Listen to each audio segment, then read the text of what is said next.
backlash. It's such a popular series and such an apparently popular character. There's going to be people that have a very, very distinct idea of what they want in the performance. And there's some people that I'll just never be able to please. I'm giving as much love and passion to the character as I can. Levi was my favorite character watching the series. This is a really personal thing for me to try and convey in the best way I possibly can. I know I can't please everybody, it's how it is, especially with the Ducks versus Subs community. There's just so much loud hatred, no matter how good a job you do. So I'm prepared for that. So I can't say I'm looking forward to that, but I know it's already happening. I've gotten a lot of tweets, people like, yeah, my favorite character. You heard like a 20-second clip. I'm sorry to destroy your world. But it's bound to happen. But other than that, I'm just looking forward to seeing where the series goes. I haven't been updated on the manga. I've only watched what's released on the anime, so I'm not spoiled with a bunch of stuff. I want to kind of engage it as it's released. So I'm really excited for season 2. Yes. I'm really stoked about the little reveal at the very, very end of season 1. I'm like, what does that mean? Why? You know what I'm talking about if you've seen the series. And so I'm excited to see where it goes from here. And I'm excited that I have a character that didn't die horribly in the first, episodes, like 27 other ones did. There's so many great actors and so many friends of mine that got a chance to work on the project and then had like 4 episodes in and just get smashed in a tree. And I'm like, oh, that's kind of cool. The Game of Thrones kind of way. So I'm looking forward to having more of that. Yeah. Thanks. You sir.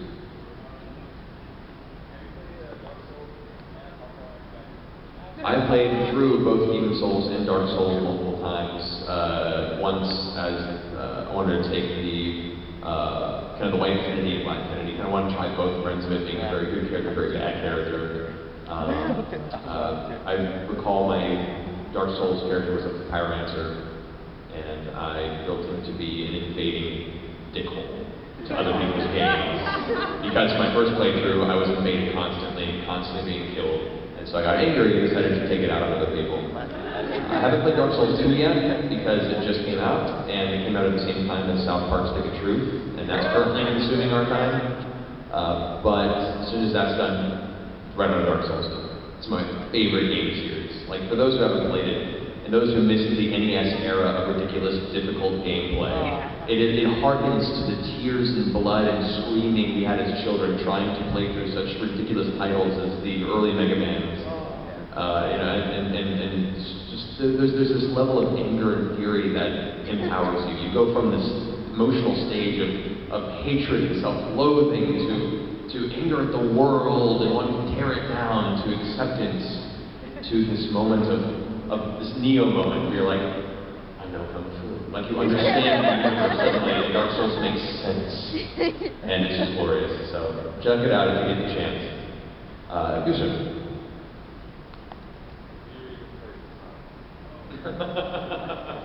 No. Some questions over here? Yes, sir.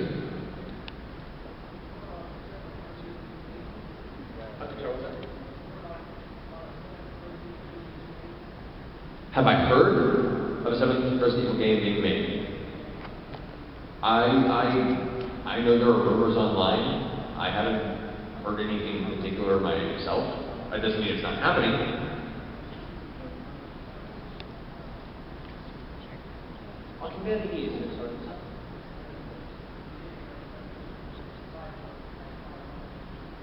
They could think of Cyclone type bioweapon. I figured. Right. I mean, I haven't heard any particulars yet. A lot of times we'll go into pre-production for a while to contact the American team, and even then, who knows, they tend to kind of switch out game to game as to who the heroes are. Maybe they're trying to find new heroes. If they do it, I don't know. But I haven't, thanks to you. I'm also 7 years old. But I haven't heard anything yet. I'd like to do another Resident Evil. Leon's a favorite character of mine, so fingers crossed. That's what I'm reading. No one gets you. What do you think it takes to be voice actor? What do I think it takes to be a voice actor, and what steps did I take? First, and I can't employ this enough. First and foremost, train as an actor. Being able to do fun voices or having a good voice or being able to mimic your favorite cartoon characters is a very good skill set to have, but you have to have a strong structure to apply that to. And so much of voiceover is cold reading, having almost no time for preparation, being able to make strong decisions on the fly, and being able to apply all those elements of understanding character, understanding scene study, and being able to apply your voice elements to that basis of being a strong actor. So first and foremost, you have to train. That involves doing a lot of classes and workshops, doing theater, working on small local student projects that are available. Just as much experience as you can get to learn and better yourself as a performer. Then from there, it depends on what kind of voiceover you want to go into. The steps that I took specifically were many years of theater. I did a lot of theater in high school and did a lot of community theater out of high school for many, many years, both musicals and not. And I always had a passion for games and for cartoons, so it's something I definitely had an interest in and wanted to go into, but I thought it was too difficult. It was too much of a pie in the sky, thing I could get into. I got a little taste of it, a tiny little taste for a slight little VO session that my father had done. He was an audio engineer for a company, and one of their clients was Animes, which was currently doing like Trigun and Cowboy Bebop. And so my dad was a musician, and Mercer was the director of this project. He was also a musician. They would jam together. My dad would go in and do little silly voices for background stuff, one-liners and groans, and I thought that was the coolest thing in the world. And so I went in to oversee a session one time, and the director was like, "I like the timbre of your voice. Why don't you finish up with the big boys?" And I'm like, "Oh, sir, yes, that'd be great." So I finished out the session just doing random heads exploding for This Is the North Star series, and that was the coolest thing. And they stopped calling my dad and started calling me instead, which he would have been angry if it was anyone else, but that was just a small little thing, but it was enough to kind of give me the inspiration to like maybe take this a little more seriously. So after that, it was many, many years of training, trying to get involved in as many projects as possible, on camera and off camera. Taking workshops with directors and people that have been in the industry for a while and learn proper mic technique, learn what works with casting, networking, hitting the pavements, and being where the work is a big thing too. When it comes to voiceover, if you just want to focus on radio, you can pretty much work anywhere that has a radio station nearby. You can intern, you can learn about from inside, and that's good for a radio element too. And that radio pays really well, by the way. Cartoons games can be very big on the pay scale. If you want to work exclusively and make a living doing animation video games, you have to kind of go to where the work is, and that's kind of the biggest step for a lot of people. There's New York, there's Los Angeles, there's Dallas has some elements, and a little bit of San Francisco, but if you don't go to one of those major hubs, it can be an uphill struggle to try and make a living doing just that solely. So, for me, thankfully being in Los Angeles made that an easy choice for me. K9, come on. Relax, buddy. I love you anyway. But yeah, so a lot of hard work. It took me many, many years of finding creative ways to make a ramen-based dinner. I'm trying to figure out where my next paycheck was coming from and how long my roommate could pay his half of the rent and mine before he got angry at me. So, it's a struggle, but for any actor, you have to kind of pay your dues, and that involves a very creative lifestyle of creative spending, doing odd jobs to pursue that passion. So, it's not something you can kind of half-ass. You have to jump in with both feet first and be prepared for a lot of rejection, be prepared for a lot of waiting, and don't give up, Next question. This lady over here was waiting earlier. What do you do to, get into character before you do a voiceover? What do I do to get into character before a voiceover? If it's a character I've already recorded, and it's a continuation session, I'll try and listen back to some of the files, the place of the files, so I can remember where the character was when we last left off. But generally, I'll do warm-ups in the car, or when I'm driving to the session. I have a couple of songs that I warm up to. In particular, if any of you guys are Mike Patton fans, I have Mr. Bungle songs that I use as a good vocal warm-up, because it's just a crazy range, and it sends me all over the place. But then also, can I just get in the mindset of the character, remember which part of the story was left off and what part we're hopefully going to be doing next, and just kind of bring myself to that emotional place. And then when I get into the session, I'm pretty much ready to run it and go. So like any performance preparation piece, it's just getting in the mindset, recalling where you were, getting to where you need to be, and coming in ready to start swinging. And many of these sessions, you just swinging, they'll just have you throwing punches and screaming and dying. So that also works. Next question, we'll go over here and then we'll hop back over there. You, sir.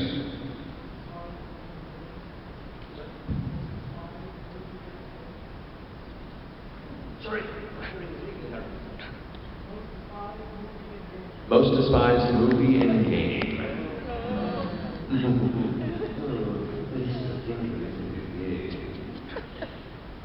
Most despised game. There's a lot of fun to that position. There's a lot.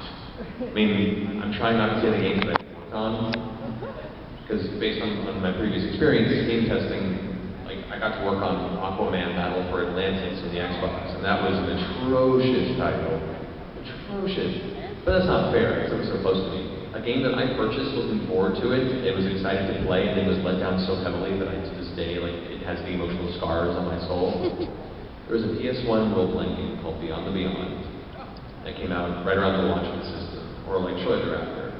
I didn't play it when it first came out, but I played Wild Arms, I played Suikoden 1 and 2, both incredible RPGs. Like Suikoden 1 and 2 are still like some of the top as far as JRPG design and storytelling, in my opinion. And so I came down off of that high of playing those awesome games, and then played Beyond Beyond, which was not just a slap in the face, but a curb stop to every JRPG gamer out there, where it was random encounters every 3 steps, but every battle took 15 minutes to finish. The combat system was streamlined to the point where button presses, I guess, supposedly did critical hits if you hit at the right time, but there was no way to tell when you're supposed to do it or how you're supposed to.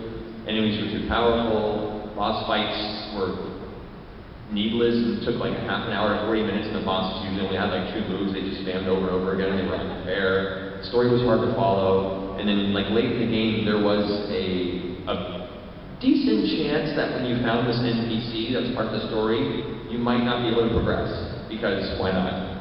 Because the game just wanted to break on you for no reason. Thankfully that didn't happen to me, but even reading about it infuriated me. So I actually beat that game out of spite. I would not let it defeat me. So I trudged through and gritted my teeth, and about 30, 40 hours of hated gameplay, I finished it, and of course the ending led up for a sequel, and I just laughed. I just laughed and just screamed going, it's not gonna happen. So definitely Beyond Beyond, I think. As far as most despised movie? It's hard because I love bad movies. I love bad movies, like I love The Room, I love Troll 2, I love some of those major classics. But if it's a bad movie that's bad, but not so bad that it's good, it's just bad, I absolutely hate that. That's a hard pick right now, actually.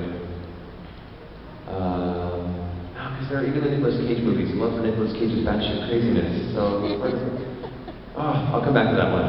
I might have to be some thought. Question over here. Me? Oh. So, turn over the mask and then I'll go to the okay. Favorite indie game?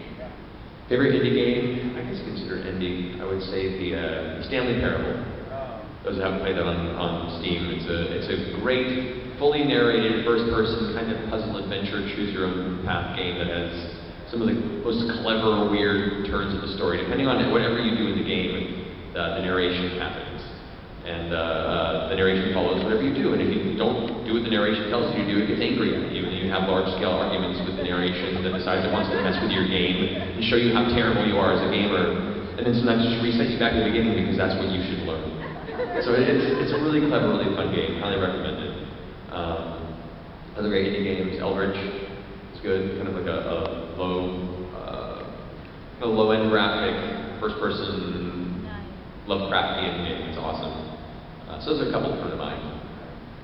You show the camera again. Okay. I have 2 questions. Just to let you know, Digimon Fusion is my #1 favorite anime that you voice in. Oh, thank you. Yeah. Digimon Fusion. Yes. So I have 2 questions. So the first question is, what made you want to try out for Digimon Fusion? What made me want to try out for Digimon Fusion? Yeah. When I was contacted to audition for it. It's one of those things where I didn't really seek it out because none of us really know what projects are going on. it's more like the directors who are working on those projects will seek out agencies or actors they've worked with previously and have them audition for projects they have coming up. So Mary Elizabeth McGlynn, many of you may know she's voiced and directed a bunch of projects. She was directing that project in particular, so she had me in to audition for a couple of characters, and then she pulled me in to do Digimon, who eventually becomes Mon. And I've done a couple other fun characters since then that I don't think have aired yet. There is one character I'm kind of fan of called Matsuri, who's a villain later in this, who basically is kind of Antonio Banderas meets strong bad voice, I guess. His episode's kind of like a parody of Iron Chef. So he is this grand man who wants to be seen with his flavorful and enjoyable food. So give me a date, and perhaps it will be what I am seeking. So this one has been fun in that regard. But yeah, I just got called into audition. What was your second question? Which cartoon character you voice up is your favorite? Which cartoon character I voiced is my favorite? Yeah. Oh, it's like picking children, man. It's like picking children. Cartoons specifically? Or anime, it doesn't matter. Anime, games I'd probably have to go with. Games? Currently, either Leon or Alvin, because Leon, just I love Leon, I always have. Alvin, because I got to be kind of a swagger douche, and that was fun. As far as cartoons go, right now Levi's kind of at the top of my chain. You get to be really you get to be the badass who comes in as a badass and then continues to be a badass. And even when he's cleaning his house, he's a badass. Like, come on. So anyone who can wear that nice little headscarf and still be like, yeah, I could kill anything. That's okay in my book. Question over there, Yellow. We work with Blizzard. Blizzard's a fun company. Their campus is ridiculous. Being able to visit their campus and see just how they have hallways in there that are decorated on the inside of a Terran Space Marine ship. They have large statues all over the place, and everyone who works there truly loves what they do. So it's cool to have a game company where it isn't a sweatshop type of a feel. Everyone kind of feels like a community. They're all working hard to make good quality content that, as we all know with Blizzard, will be done when it's done. But Blizzard's been great. Andrea Toyes, who does the voice direction of most of the projects, is a blast to work with, and I love her dearly. And she's had me in for a bunch of stuff on the Miss Pandaria expansion. We've currently been working on some stuff for Warlords of Draenor I'm excited about, both as an actor and as a gamer. Because it's my girlfriend, I got pulled back into World of Warcraft recently. We have been raiding Siege of Orgrimmar regularly on a weekly basis. 10 minutes. Getting geared up, yeah. Anyway, but no, Blizzard's great. The people who write the story are really there on the line, so you get a lot of context from the scenes and the character backgrounds. She's a great director. She lets you do your thing and be able to tweak as needed, but it's very collaborative. It doesn't feel like, you don't feel like you're just a client who is hired to do this and then you're done immediately. Like, it's a very collaborative process. They're very open to interpretation and perpetuating that collaboration. So Blizzard's awesome. Big love. Question there? Then we'll get to you. Hello. Thank you. No worries. I'm glad I wore my Leon Fish jacket today.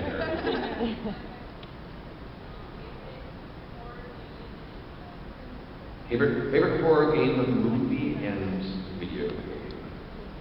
Video game? I have a three-way tie on that one. I know it's kind of a cop-out, but I can't pick favorites in this one. It's a tie between the first Silent Hill, Eternal Darkness in the GameCube, and Fatal Frame. Three games that messed me up. Each one of those is probably left me with some sort of a trigger. You know, Static with Silent Hill, Fatal Frame with taking pictures of dark rooms, Eternal Darkness. I don't think it's a trigger. I'm just afraid I'll eventually go crazy. Just a general fear for the rest of my life.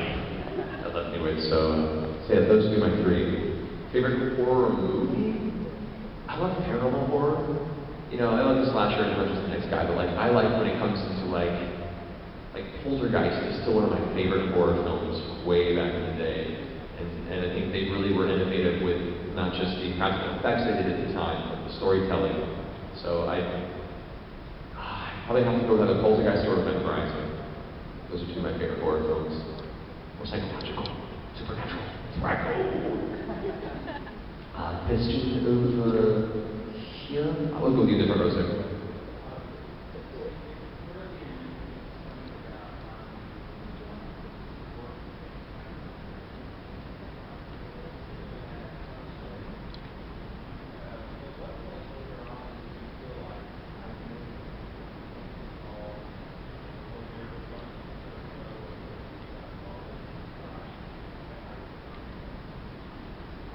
I don't think I've really gotten to that point yet.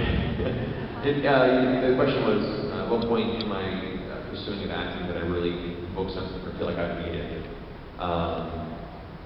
It's one of those things where, for personal goals, for like just me as a geek and as a fan of the genres, being involved in anything was a big win for me.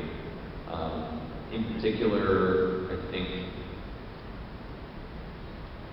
I think the first time I really had that effect was when I played Street Fighter 4. Even though Phelan wasn't like my personal favorite character, just being involved in that game was such a big part of my gaming upbringing. Like I used to do tournament level Street Fighter in high school at the V3 in San Francisco, back in the Alpha 2 and Alpha 3 days. Street Fighter Alpha 3 is still like, that's my game. I like me some Street Fighter 3, I like me some other versus games, but Alpha 3 that's still where my skills lie. So being just involved in Street Fighter in any capacity was really, really big for me. Since then, third character milestones. I think Leon Kennedy was probably one of the most high-profile characters that I got to work on that I really had a personal attachment to. So that was a big moment for me, a very intimidating moment. I seem to be getting characters that put me in a really intimidating place recently, and that's a little disconcerting. But as far as maintenance, it's still, for all the stuff, like we're still having to make a living, and still trying to get a living in the very expensive realm of Los Angeles and a very competitive world of being an actor. So when you're surrounded by so many greats and so many talented people, it's daunting. So you have to kind of push through all that and keep going. So it's hard to say you've made it until you made your first paycheck that goes, well, I can buy a house now and not worry about bills. That's going to be a ways off. But for personal goals, it's little ones here and there, just keep climbing. So it's good too, because it keeps you motivated to keep working harder and better yourself. Once you start resting on your laurels, you get lazy. I'm too hard on myself. I think to do that for a while.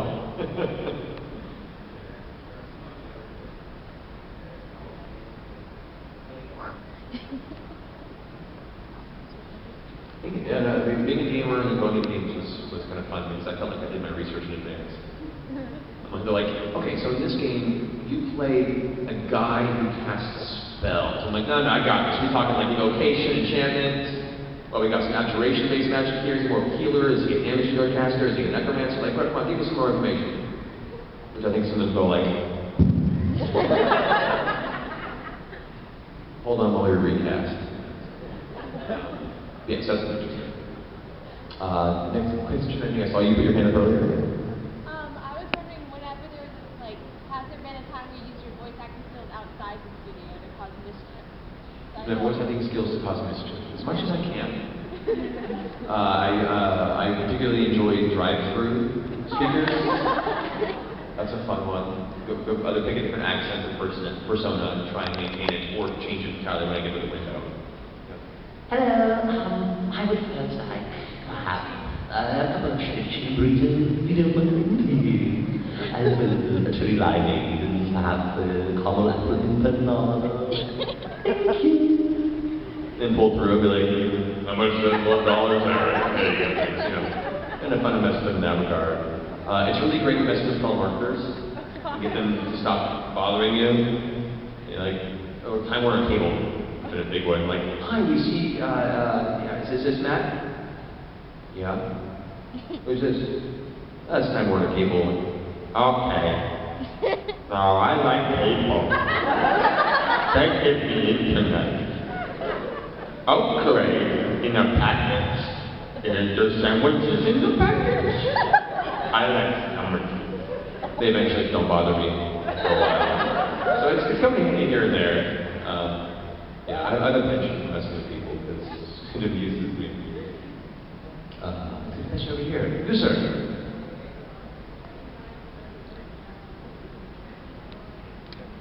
What can you expect in the second chapter of Prism, Chapter 1, Dark Unicorn? If it takes every ounce of blood in my body, never. mind you, I don't think that would be a worry. That's never happening. For those who aren't aware, one of the first video games I had a chance to do voiceover on was a terrible PlayStation 2 video game called Prism, Chapter 1, The Dark Unicorn. Yeah, they expected more chapters, apparently. Before I got to play Star 2, The Dark Unicorn, as well as a number of other elfish and gnomish characters in what is largely one of the worst video games ever created. Where you didn't attack enemies, you healed them from the plague. All your magic was healing magic. You see what gamers love? Not that game. So yeah. For Prism, I got to work with some great talented people on there, and my guest, Doug Stone, like I had good people. It just was a bad game. But, you know, it happens. Not all projects are gold medal winners. But to answer your question, never. Question over here in the front, sir. Good to you.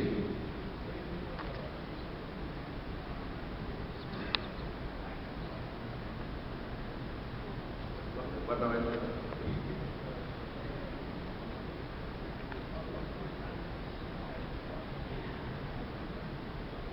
I feel the new Final Fantasies. I will hear how they are and then give them a shot. I personally was kind of hoping that Type 0 was going to come out, and I only said that because the English had already been recorded for that game, and some people may have been in it, and they've been waiting for it to come out, and it's not yet, and it's really frustrating, because it's a good game. I know. As far as, you know, I'm looking forward to 15. It looks like it's everything Tetsuya Nomura was trying to eventually accomplish, which was everyone looking really cool. Yeah, dark zippers don't sort of everywhere. It looks pretty. It looks like someone murders Sora, the main character from Bouncer, and that's cool. I don't know. The fantasy part of Final Fantasy has gotten so sparse for me. I'm really hoping they kind of pull back that. I know that supposedly the new 13.3 is a little better in that regard too. I worked a little on that project, just random NPCs. But I'm reserving my judgment to see what the large scale, basically what the Kotaku review is of it, and I'll decide if I want to give it a shot. So. I haven't actually seen this philosophy one, huh? I haven't seen it, huh? I will check it out, and then I will come back to you on that.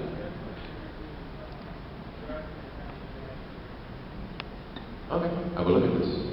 I think they should take a long, hard look at Bravely Default. And be like, oh, that's what people want. Got it. So we'll see. And then you miss.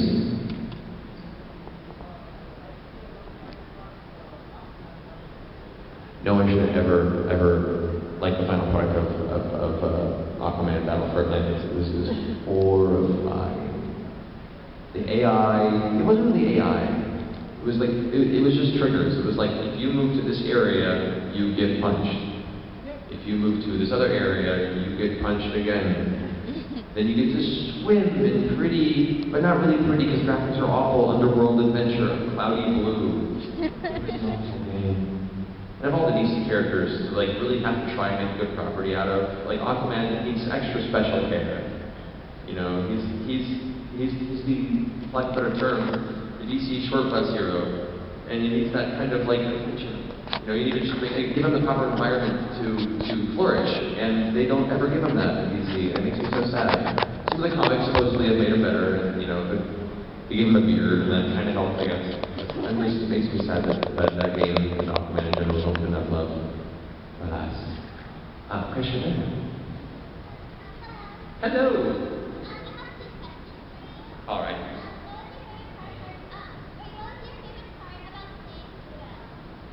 Play what? Apparently I'm in it. Oh, Kuro, Kay, yes. My favorite part of playing Kuro and Kay was perpetually hunting down Sam Riegel and trying to kill him. That was fun. I also liked the countless moments in the show where there was completely over-the-top, unnecessary sexual tension between the two ladies.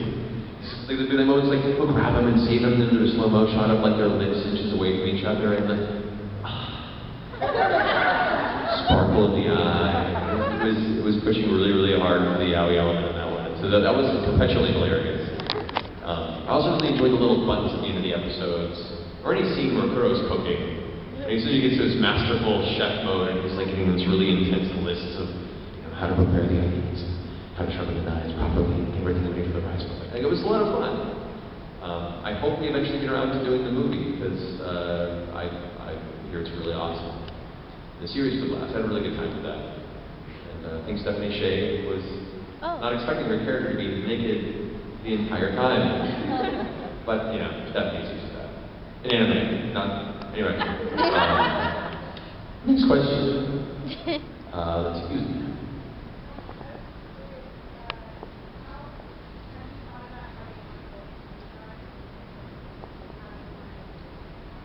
Yeah, we've already recorded for Lima. Yeah, we recorded the whole first season. It was my parts about a month and a half ago, I think. It was somewhere in like late January, early February. So yeah, no, we've done work on the Levi voice, and he's trying to keep the same kind of keeping in mind that he's 30, even though he looks like younger. You know, they have like a small clip example there. You know, he's kind of higher gravelly low, trying to still have that kind of like slightly gravel, slightly velvety texture. Trying to keep down in this area because of my intensity. You know, the kind of a feel there. You know, one on the right, two on the left. Those two are mine. You know, that kind of a feel. So he has that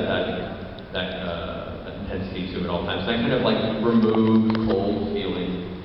So what I'm looking forward to, those who have seen the series, there are two scenes that I'm really looking forward to seeing the final structure. The trial of Aaron, in which Levi, and that was a lot of fun to record.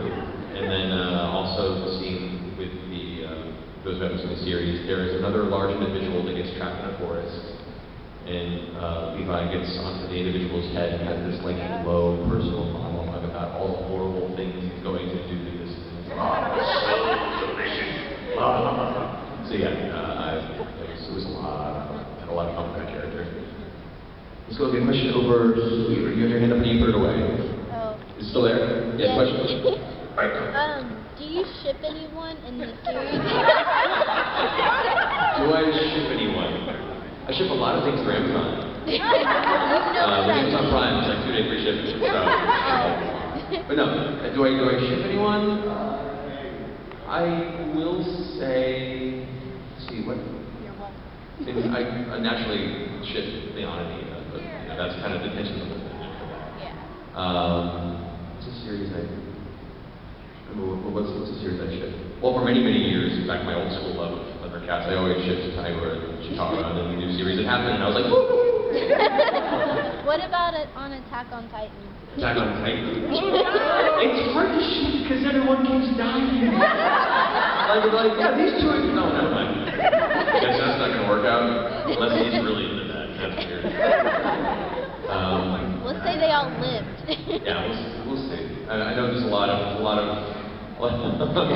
Aaron and Levi shipping online. I've already sent pictures of, and me and the individual who they haven't announced that the voices Aaron have discussed the horrible fan art we're going to be receiving. So. But anyway. We'll go with you have your hand up, and then we'll go to Megan.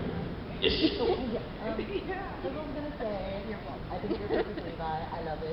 You're doing a good job. Thank you. And also, I was going to ask, has there ever been a project that you auditioned for, really, really wanted it, that did not get?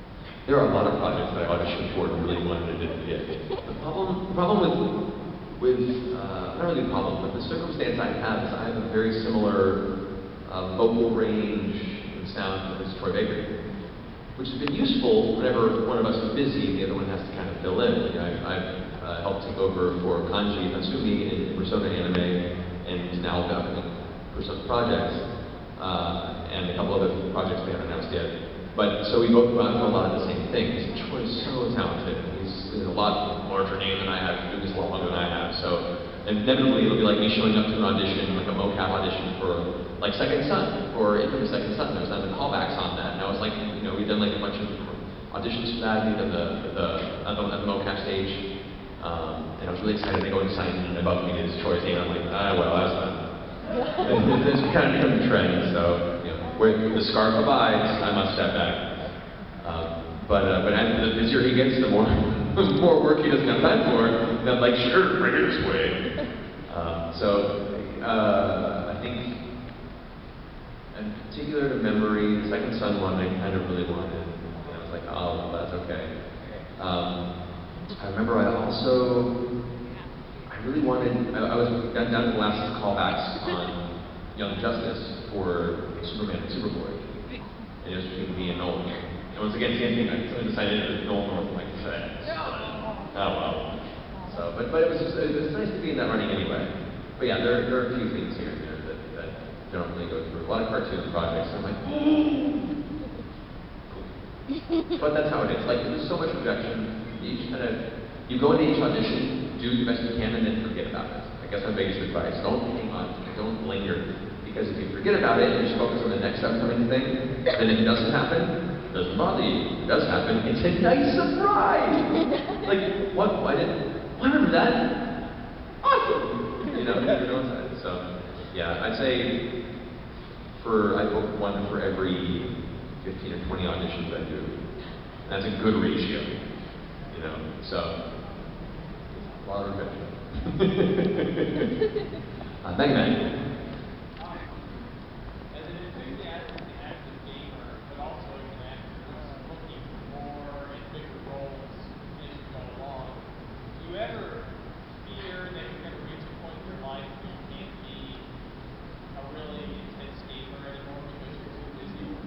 It's not a fear, it's a reality. I was the kid growing up that every weekend was going to the local Blockbuster, renting an RPG for my Super Nintendo, beating it by Sunday and returning it. You know, like not sleeping, like just straight through 25, 30 hours of the weekend, bloodshot, 14-year-old me going back to Blockbuster, shit, I'm done. I'll be back Friday. You know? And so nowadays, time is definitely more difficult to find for that. I have a large stack of games that keep piling up, and it's like, oh, really frustrating. And this whole being social thing and having friends, I guess, also I have to put some time to, I guess.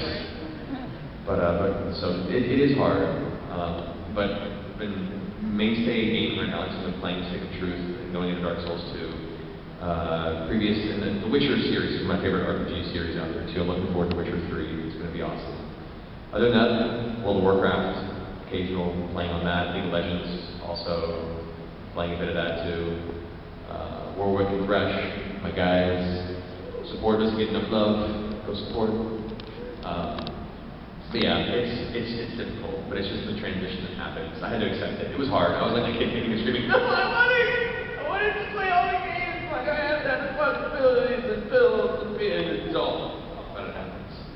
Or it should happen. If it isn't happening, you're in your mid-30s, you have to reevaluate something. But yeah, it's rough, but it is what it is. We'll come back to this side just a moment. If there's any questions, we're going to get some love over here. Yes, sir.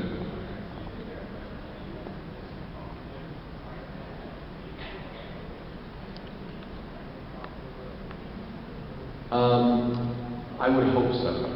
Of course, I can't confirm or deny anything, but I like Thomas' character, and I'm excited at the hopeful prospect there might be future things.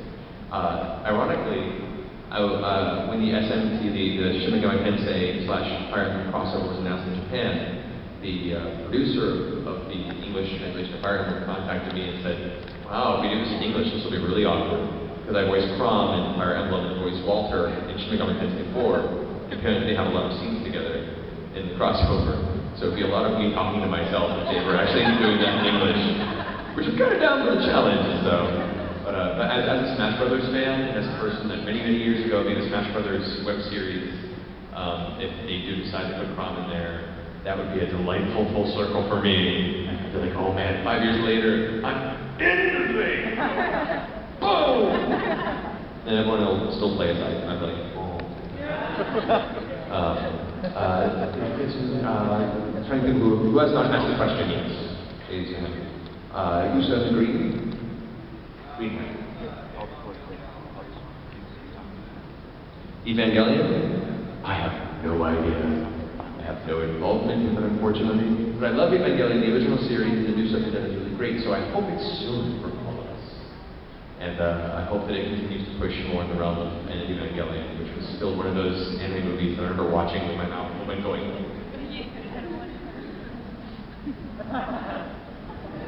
This is awful. Awesome and awful together. So, well, they did push that line going down the middle of the anime. With the pink cat.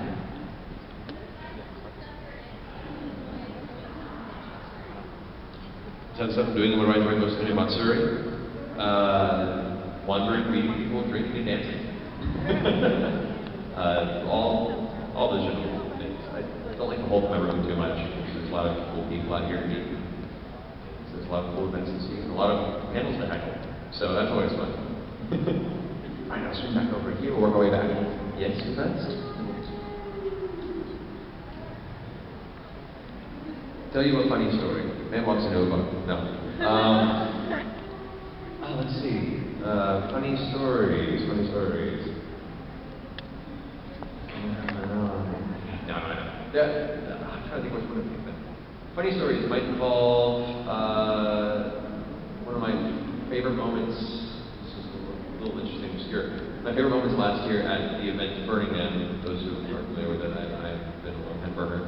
Being out in the middle of this open desert expanse amongst a bunch of great towering art pieces and varying music just merging around me, and I'm just by myself kind of wandering through, taking in the experience, and I hear a song that I wasn't expecting to hear coming out of the middle of the sandstorm, and by me rides this giant neon fish car that is blasting, 5 minutes I think, this blasting Scala's theme from Chrono Trigger. And it was like a religious moment for me. I just watched it go by and I'm like, those are my people.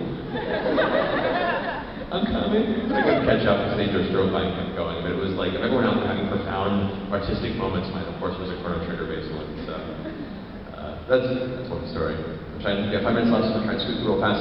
Rapid fire questions. You. The weirdest question I've been asked by anybody who came home. Oh God, you. I mean, there's ever the creative, what's your room number? That's so weird. He was a nice guy though, you know, easy. I was asked once what shampoo do I use and what does it smell like? That was unique. And then on some of our late night panels, we've had more personal questions about our various young adult escapades in the realm of adulthood. Those always turn out very interesting. It should not be repeated here. Alright, next quick question. Yes, you.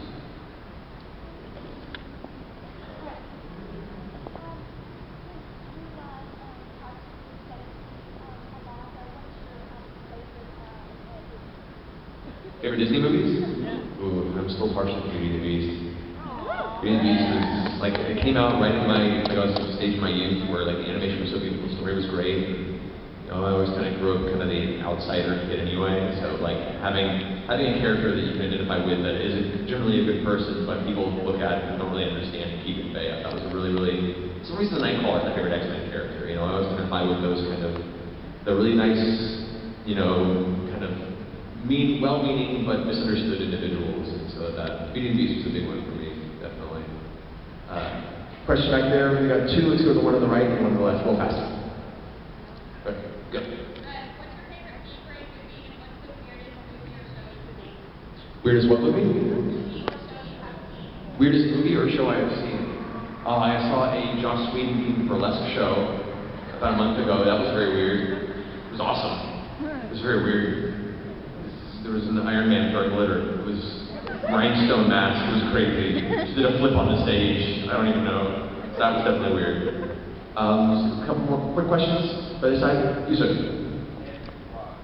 Can I drive? Oh. I drive much better than Leon does. I'll put it that way. That car ride did not go very far in 6. And I find the keys a lot faster.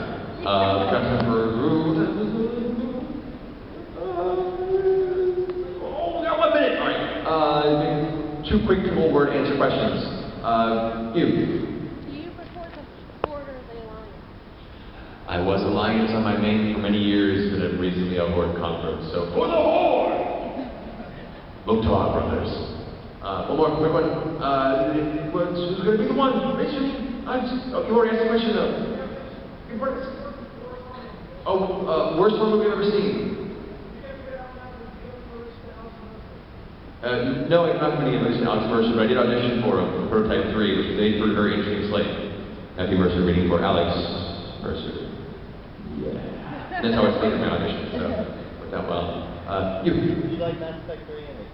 Mass Effect 3 ending, yes, that's a whole other panel. I think that should be enough answer for you there. Alright, we are out of time, guys. Thank you so much for coming.